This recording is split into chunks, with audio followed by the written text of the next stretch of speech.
We all go a little mad sometimes. Psycho wasn't just Alfred Hitchcock's black and white thriller. It was a cultural earthquake that forever changed the language of horror. Behind the piercing violins and shower curtains lay chaos.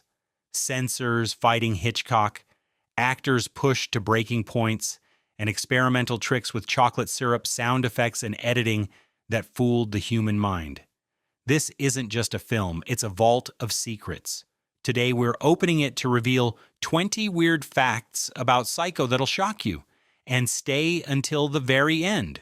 The bonus fact is something even the most obsessive Hitchcock fans rarely hear. Let's pull back the curtain.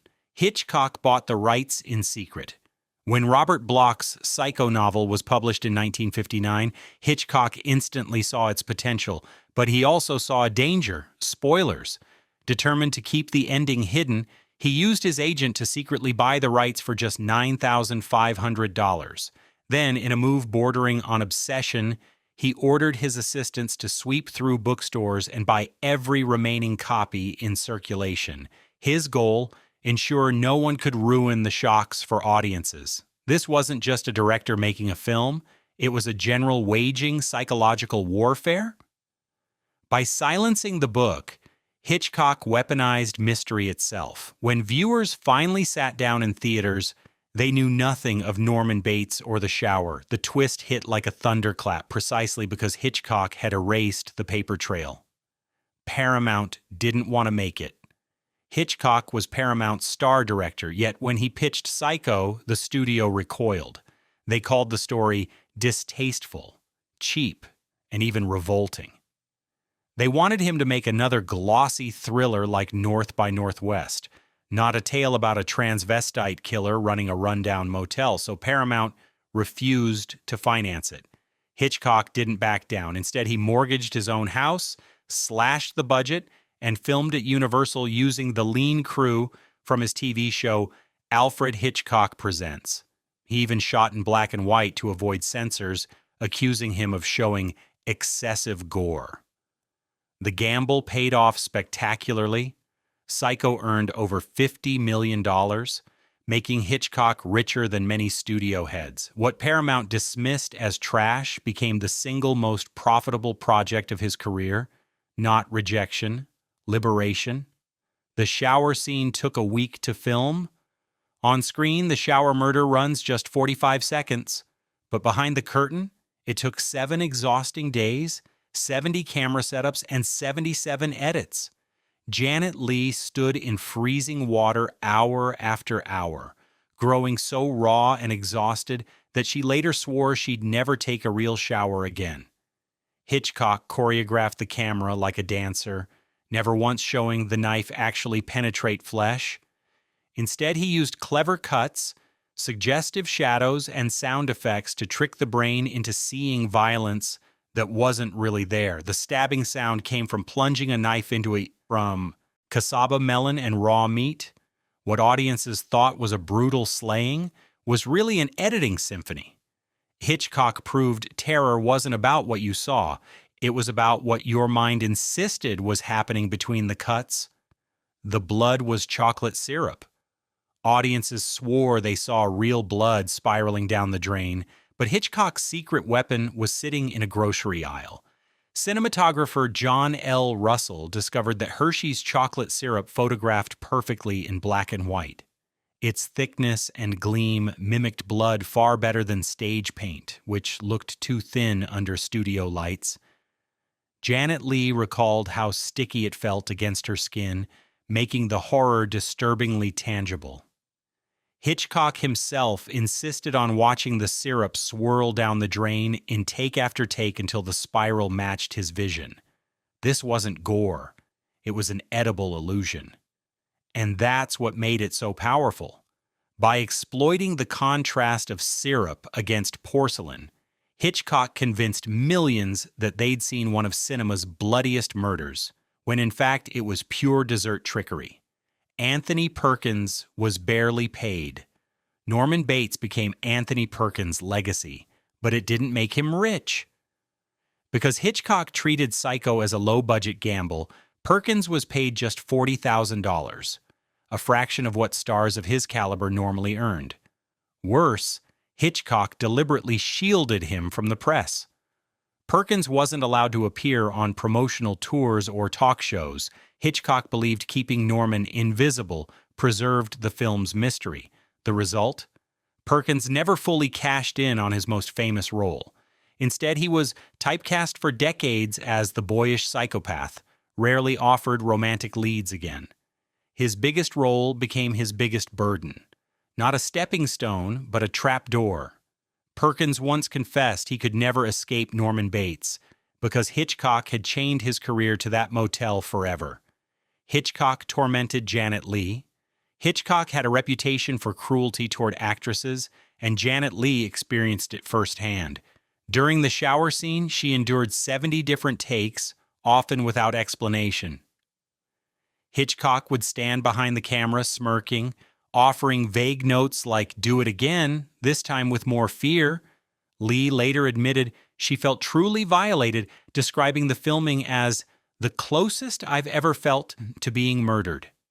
Afterward, she refused to take showers for the rest of her life, opting only for baths. Leigh confessed she always locked her bathroom door and pulled the curtain open whenever possible. Hitchcock's obsession blurred the line between performance and reality. He didn't just direct her terror, he manufactured it, searing it into her psyche forever. The horror of Psycho wasn't just on film, it lived in Janet Leigh's memory. The score almost didn't exist. That screeching violin theme is one of the most famous pieces of music ever composed. Yet Hitchcock initially wanted the shower scene played in silence. He thought the visuals alone were shocking enough. Bernard Herrmann, his longtime composer, disagreed. Without telling Hitchcock, he scored the scene with a furious arrangement of shrill violins, cellos, and violas. When Hitchcock finally heard it, he changed his mind instantly. He not only kept the music, he doubled Herrmann's salary, declaring, "You have made this picture." Herrmann's stabbing strings transformed the scene from unsettling to unbearable. It wasn't just music, it was sonic terror. Without it, Psycho might never have been remembered as the birth of modern horror. Not silence, but sound etched it into eternity. Hitchcock banned late arrivals to theaters.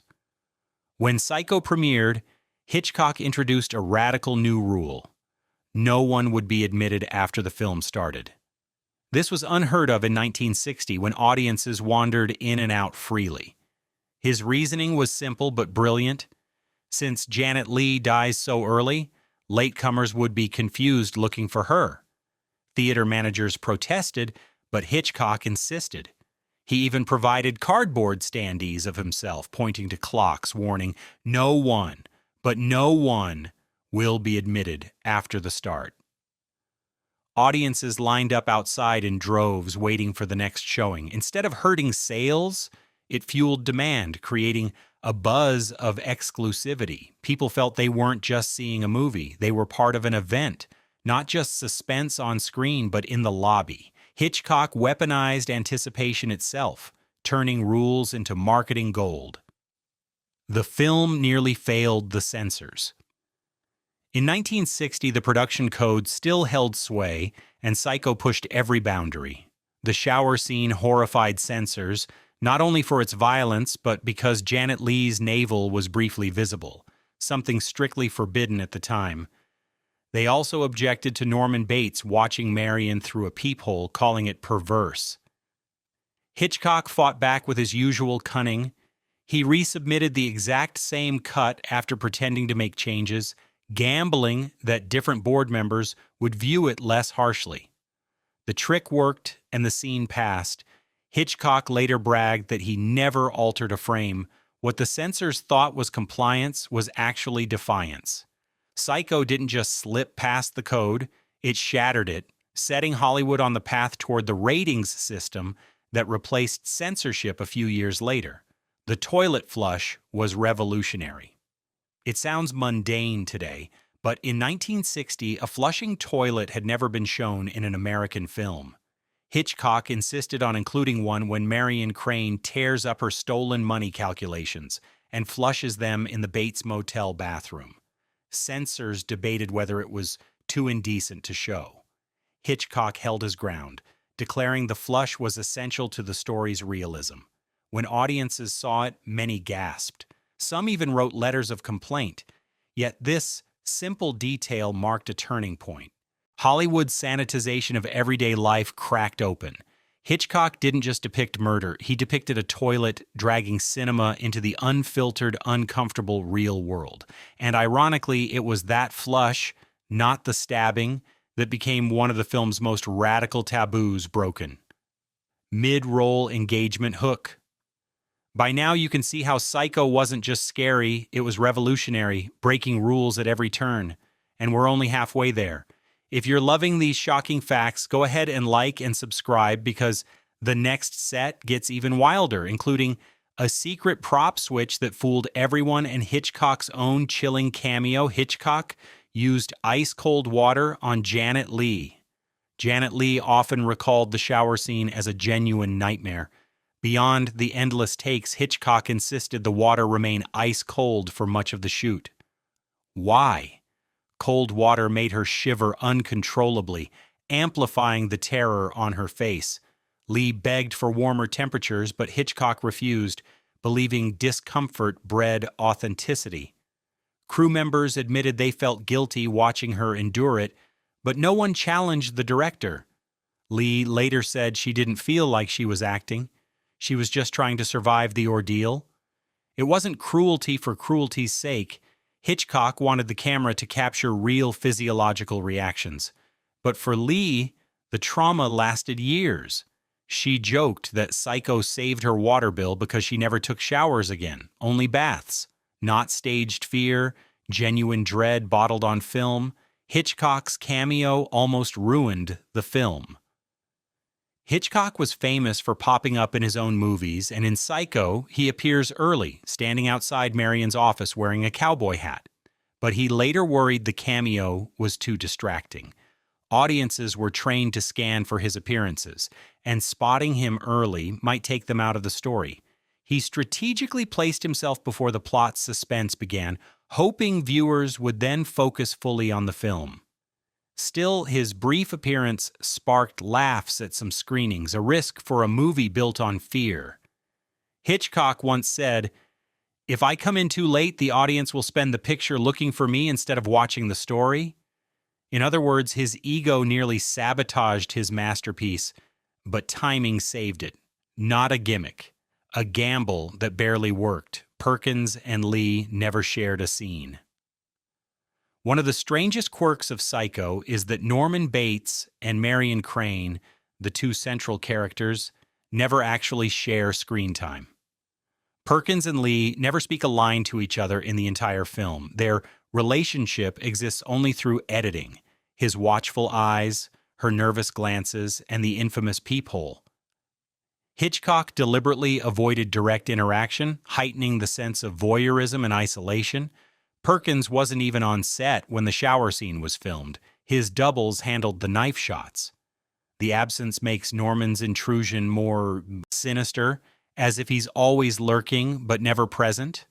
What audiences didn't realize is that Hitchcock crafted their connection entirely in the editing room, not face-to-face tension, but distance, dread, and imagination filling the gaps. The original trailer was 6 minutes long. Instead of cutting a traditional trailer, Hitchcock personally narrated a 6-minute guided tour of the Bates Motel. In it, he cheerfully strolls through the house, hinting at sinister happenings in the bathroom, without showing a single scene from the film. The marketing was mischievous, playful, and chilling all at once. By avoiding footage, Hitchcock preserved the mystery while selling the terror. Viewers lined up intrigued, knowing almost nothing except that something horrific awaited.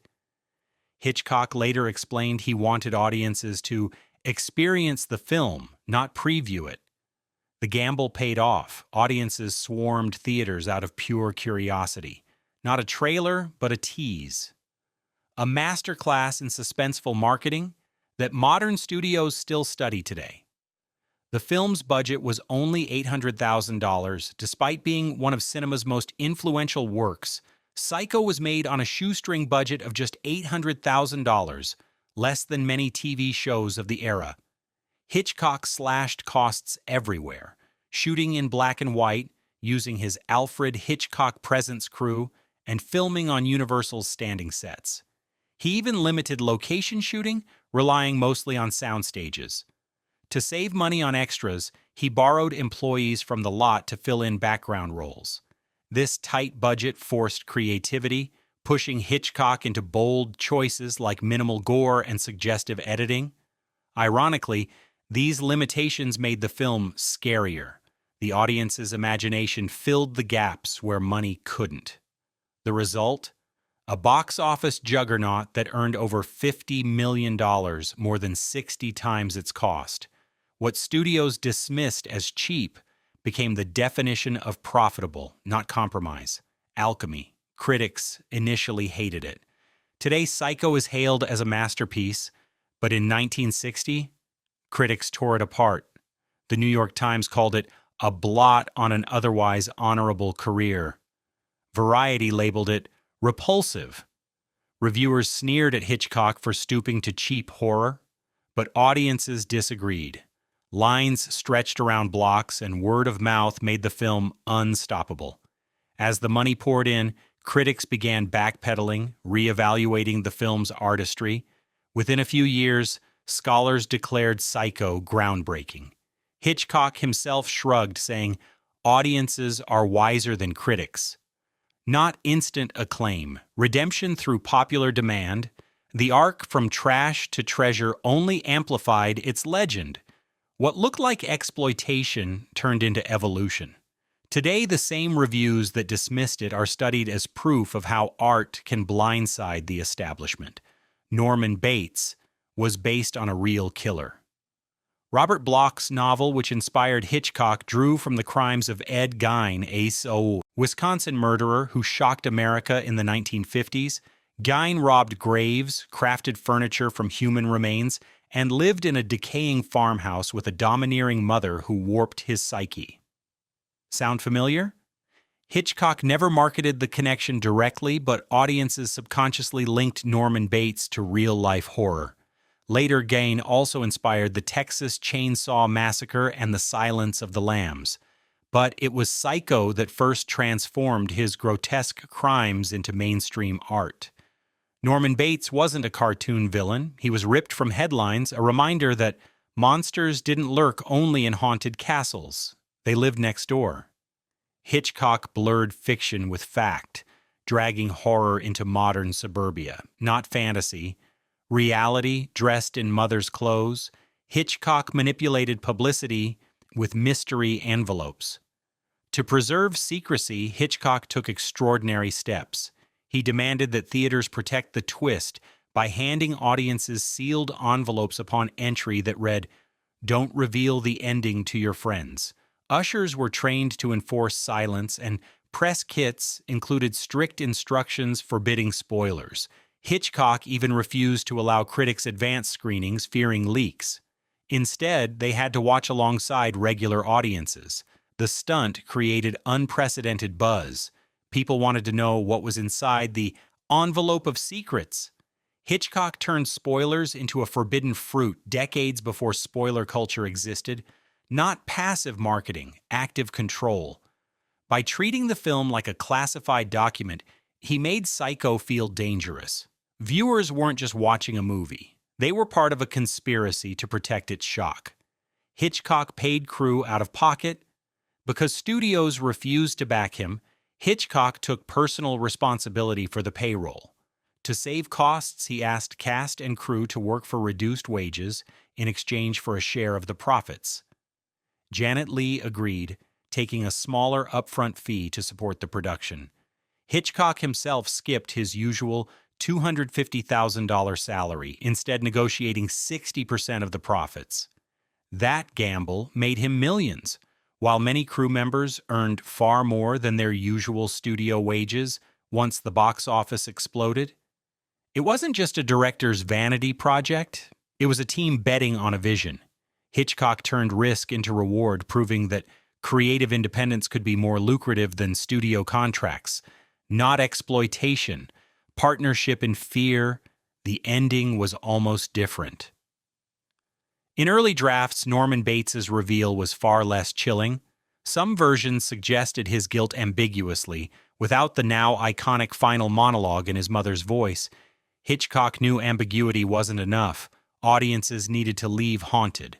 So he worked with Perkins to craft that eerie final shot, Norman grinning faintly as Mother whispers, "I wouldn't even harm a fly." The chilling stare directly into the camera froze audiences in terror. Hitchcock ended not with action, but with psychology. Instead of explaining Norman, he let the madness linger, crawling under the skin of viewers for decades. That smile wasn't just a performance. It was cinema's way of saying, evil doesn't die, it just hides in plain sight. The studio didn't want the shower scene at all. The single most iconic sequence in horror almost didn't exist. Paramount executives begged Hitchcock to cut the shower murder entirely, calling it exploitative. They worried it would disgust audiences and ruin his reputation. Hitchcock refused. To prove them wrong, he screened the unscored scene for the studio, deliberately leaving it flat and silent. Executives yawned, smugly declaring it pointless. Then Hitchcock revealed his trap. He replayed the same footage, but this time with Bernard Herrmann's screeching strings. The room went silent. Executives sat pale and shaken. In that moment, Hitchcock proved his genius. The scene wasn't just shocking, it was art, and without it, Psycho wouldn't have made history. Psycho wasn't just another thriller, it was a cinematic rebellion, cheap, risky, and despised by critics, yet loved by audiences. It broke censorship rules, upended marketing norms, and inspired generations of horror. Hitchcock turned chocolate syrup into blood, toilets into controversy, and silence into screams. 60 years later, we're still talking about it. That's not just filmmaking, that's immortality. If these shocking secrets blew your mind, hit like, subscribe, and share your favorite fact in the comments. And remember, we all go a little mad sometimes.